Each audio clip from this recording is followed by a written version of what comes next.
მე ვარ ნუცა, სალომე და მარიამის დედა.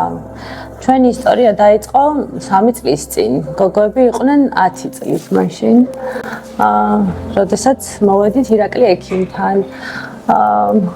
რენტგენები გადავიღეთ, ჰქონდათ უკვე საკმაოდ დიდი დარღვევა ხერხემალზე. მარის ჰქონდა 25 გრადუსი.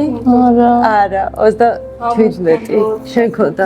სალოს ჰქონდა 25 გრადუსი. დედამ მოგმართა ჩივილებით 2 ბავშვით, ტყუპებით, რომელსაც აღანიშნებოდა ხერხემლის დეფორმაციები. ზოგადად ოჯახური ანამნეზი ძალიან იშვიათი არის, მაგრამ ამ შემთხვევაში 2 ბავშვს აღანიშნებოდა ეს დეფორმაცია. ჩატარდა რამოდენიმე წლის უკან კონსულტაცია, სადაც მიცემული იქნა რჩევა, რომ დაახლოებით 12-13 წლამდე ეს დეფორმაცია არ უნდა გაკეთებულიყო. დეფორმაცია მაინც განიცადა პროგრესირება და უკვე შემდეგ მოგმართა ოპერაციული მკურნალობისთვის.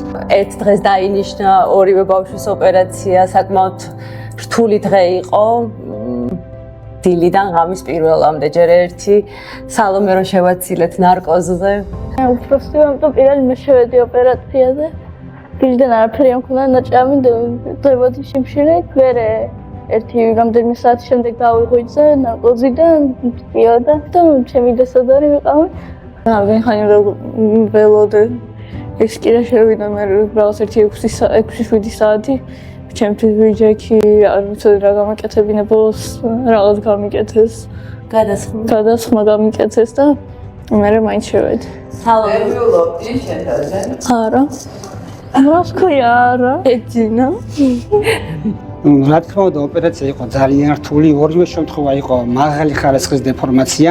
ემოციური ფონი რა თქმა უნდა იყო ძალიან მაღალი, როგორც მშობლის მიმართ, იმიტომ რომ მთელი პასუხისგებლობა გადმოდიოდა ჩემზე, როგორც ექიმზე და ეს უნდა დაგეგმილიყო ისე, რომ ოპერაციიდან ოპერაციას შორის დედას ქონოდა სრული სიმშვიდე, რომ ექიმი არსებული თავისი გუნდით იყო მაქსიმალურად ჩართული როგორც მედიცინის სრული მხარდაჭერით, ასევე თვითონ ემოციური ფაქტორით.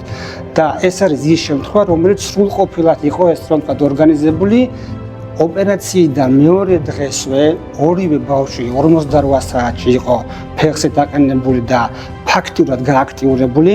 ერთ თვეში ორივე ბავშვს მიეცა სრული ფიზიკური აქტივობა და დღესდღეობით ეს ბავშვები ცხოვრობენ შეზღუდვების გარეშე. ყველანაირი დატვირთვით თამაშობენ, ცეკვავენ, სპორტულად აქტიურობენ.